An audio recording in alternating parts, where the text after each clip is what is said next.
그러면 유족들의 입장을 또 한번 들어보겠습니다. 오늘 말씀 잘 들었습니다. 고맙습니다. 예, 그러면 여기 지금 아까 유족 두 분 나와 계신데요. 오늘 기자회견 두 분 다 보셨죠? 예. 우선 어떤 느낌 받으셨어요? 어이가 없죠. 예. 그런 억울한 걸 당하고 있는데 말도 안 되는 소리로 변명을 하니 그게 우리가 얼마나 억울합니까? 억울하시다고 말씀하셨는데 예. 어떤 부분이 제일 억울하셨어요? 제가 말씀드리죠. 예. 구체적으로 박 대표의 오늘 발표에 대해서 좀 반박을 드리면 우선 법원 강압이 인정을 못하겠다 하는 것은 이 인혁당 사건을 박 대표가 인정을 못하는 것 같고 맥락이 같습니다. 그리고 박 대표가 장학회를 설립했다고 하는데 박 대표와 박 대통령은 여기에 장학회 이론 한 장 내지 않았습니다. 또 이 장학회라는 것이 5.16 장학회라는 것이 개인 재산을 강탈해 놨기 때문에 그 명분을 세우기 위해서 한 것이 5.16 장학회입니다. 그리고 현재 모범적인 장학회를 운영하고 있다고 했는데 그러면 왜 장학회가 잘 운영되고 있는데 개인 재산처럼 팔려고 하냐 그 얘기입니다. 예. 그리고 또 하나는 박 대표는 5.16 장학회는 부일 장학회하고 완전히 분리되어 있고 다르다는 얘기인데 예. 그거는 정수장학회 30년사라는 게 있습니다. 특대호에 거기 보면 135에서 136페이지를 보게 되면 김석겸 씨라는 분이 썼는데 거기 분명히 나와 있습니다. 5.16 장학회는 부일 장학회와 연장선상에 있으며 부일 장학회, 5.16 장학회, 정수장학회는 법통적으로 이어진다. 근데요, 말씀 도중에 죄송한데, 지금 이정현 공보단장의 주장은 뭐냐면, 김지태 씨가 헌납한 규모가 전체의 5.8%인 6,700만 원이다라고 주장을 하고 있거든요. 그거는요, 그 당시에 그 가격을 어떻게 계산하는지 몰라도요. 예. 지금 그러니까 62년서부터 79년까지 11억 3,600여만 원에 이르렀는데 이 중 김지태 씨가 헌납한 규모는 전체의 5.8%인 6,700여만 원이다. 그러니까 아마 62년서부터 79년까지의 장학금 규모를 얘기한 것처럼 보이긴 보이는데요. 예. 그것이 좀 계산이 잘못된 걸로 보입니다. 알겠습니다. 일단 예. 계산이 잘못됐다. 그러니까 이 지금 유족 측의 입장은 전적으로 전부 이 부일 장학회의 돈이 그대로 정수 장학회 모태가 됐다. 거기에 대해서 제가 한 말씀 드리면요. 그때 부산일보사에 저희 정확한 증거가 있는데 아버님이 그 부산일보사의 9사옥을 팔아서 신사옥을 건립할 때 그 9사옥의 매각 대금만 해도 7천만 원이 넘습니다. 예. 그런데 어떻게 그것이 계산이 그렇게 나올 수가 있는지 알 수가 없군요. 예, 알겠습니다. 그리고요, 이 당시 부산일보와 문화방송 규모는 지금과 비교할 수 없을 정도로 부산일보는 자본이 980배나 잠식돼 회생되기 힘들 정도였다.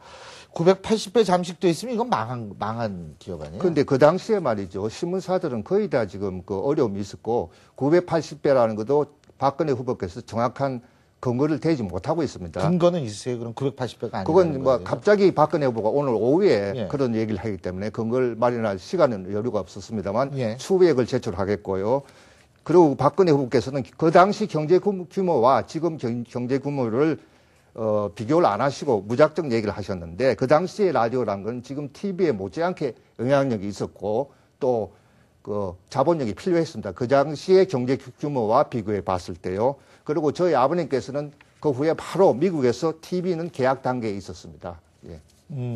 그리고 박 대통령께서 그렇게 나쁜 기업을 강탈할 이유가 없지 않습니까? 좋은 기업이기 때문에 강탈을 했겠죠. 예. 좀 전에 박선규 대변인과 인터뷰하는 내용을 들으셨죠? 예.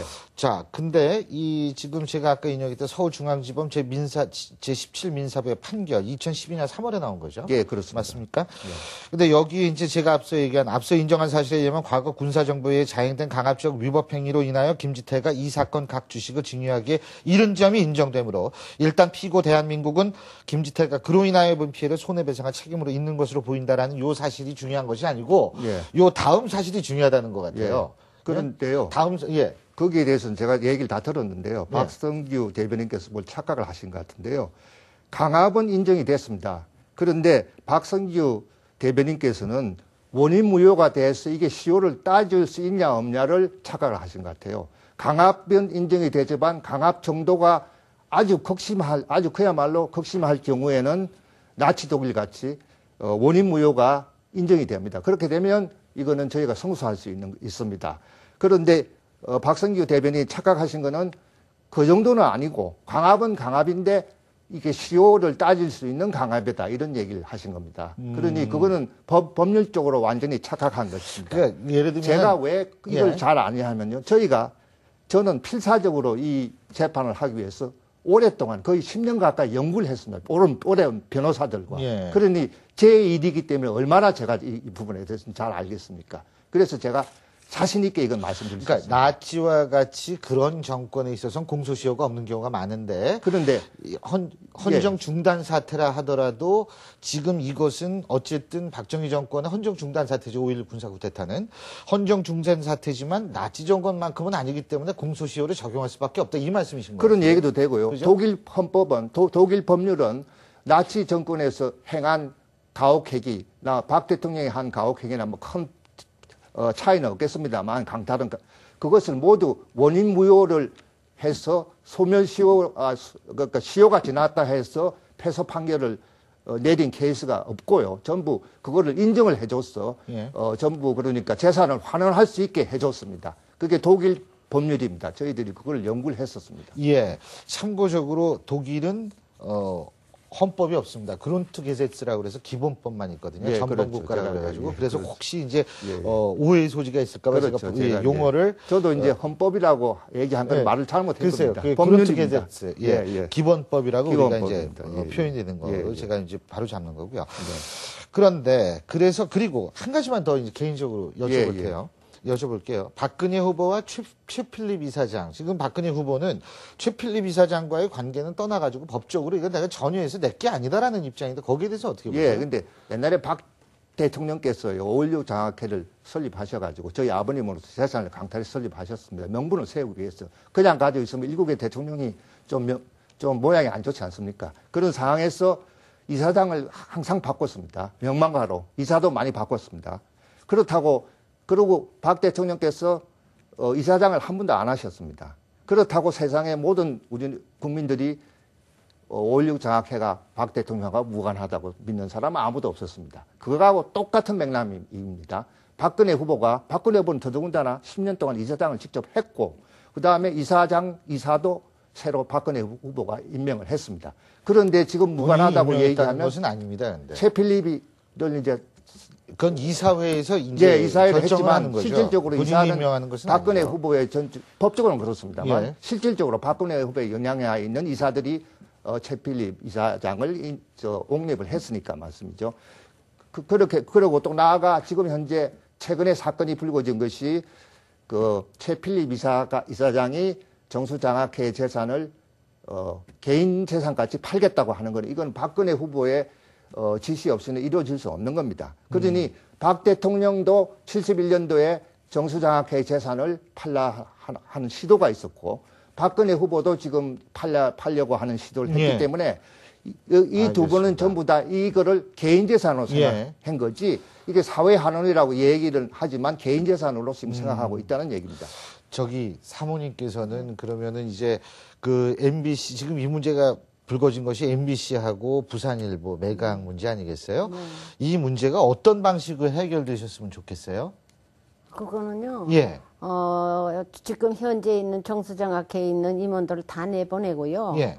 우리나라의 유능한 사람들이 들어가서 다시 전부 그걸 바로 잡고 옳은 장학회를 만들어서 우리나라 인재들을 갖다가 돌아가신 회장님이 하듯이 전국으로 우리 회장님은 전국의 학생들을 했어요. 그러니까 네. 그런 식으로 좀 했으면 좋겠어요.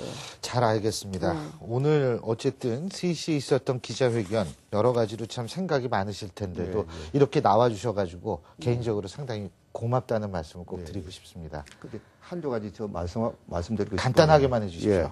뭐냐면요.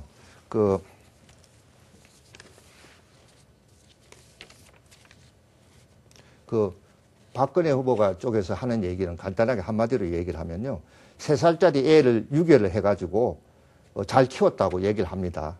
그렇지만 그 아이의 친부모는 지금 이제 와서는 그 친부모가 키웠으면 더 잘 키울 수도 있습니다. 그렇다고 그것이 잘 키웠다 그래서 유괴한 것이 죄가 안 되냐? 그렇지 않습니다. 박근혜 후보 측에서 이것을 뭐 잘했다 어떻게 얘기를 하지만 실질적으로 친부모가 했으면 더 잘 키울 수 있었습니다. 예. 그리고 또 하나 더 얘기를 하고 싶은데요. 이 박성규 대변인이 이 문제가 불거지지 않고 이제 와서 갑자기 무슨 이거 불거졌다는데 그렇지 않습니다.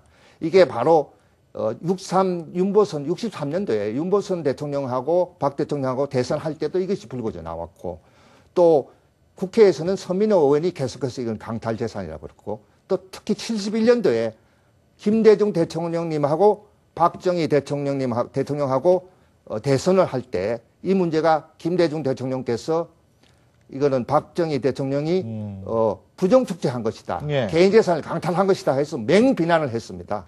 그래서 그 후에 박정희 대통령께서 이것이 문제가 많기 때문에 이것을 팔려고 했던 것입니다. 알겠습니다. 잠깐만요. 역사가 예, 그만큼 그렇기 있었다는 때문에 말씀이시네. 지금 현재 박근혜 후보가 예. 이 문제를 가지고 다시 팔려고 하는 등 이렇게 하는 내용과 똑같습니다. 과거와 똑같다. 과거와 이 말씀이시군요. 역사가 되풀이 되고 있다는 겁니다. 잘 알겠습니다. 예, 예. 어쨌든 오늘 제가 앞서도 말씀드렸지만 논란을 해결하려고 한 기자회견이 더 큰 논란을 지금 낳고 있는 것은 사실인 것 같고요. 잘 알겠습니다. 오늘 말씀 잘 들었습니다. 고맙습니다. 감사합니다. 감사합니다.